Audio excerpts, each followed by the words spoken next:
సరే, రాజకీయ దురుద్దేశంతో కాంగ్రెస్ పార్టీ ఈ కమిషన్ ఏర్పాటు చేసిన న్యాయ వ్యవస్థ మీద, రాజ్యాంగం మీద పూర్తి గౌరవము, విశ్వాసం ఉన్నటువంటి పార్టీ బీఆర్ఎస్ పార్టీ.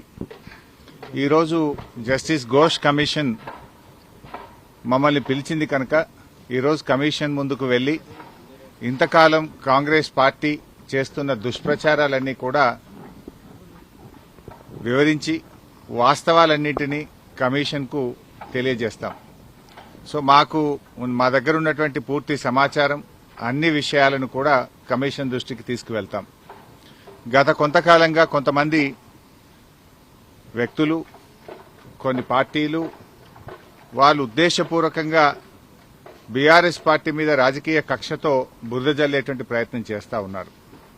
వాస్తవానికి ఒక ప్రభుత్వం విద్వేషంతో కాదు ఆలోచించాల్సింది, వివేకంతో ఆలోచించాలి, విజ్ఞత ప్రదర్శించాలి.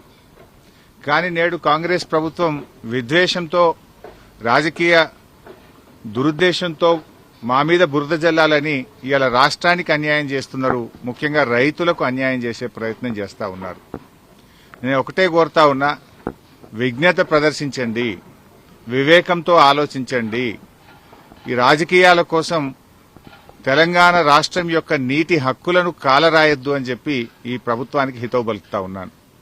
సరే, అంతిమంగా ఎందుకంటే మాకు రాజ్యాంగం మీద, దేవుడి మీద నమ్మకం ఉన్నటువంటి పార్టీ, అంతిమంగా న్యాయం గెలుస్తుంది, ధర్మం నిలబడుతుంది, వాస్తవాలు ప్రజలకు అర్థమవుతాయి.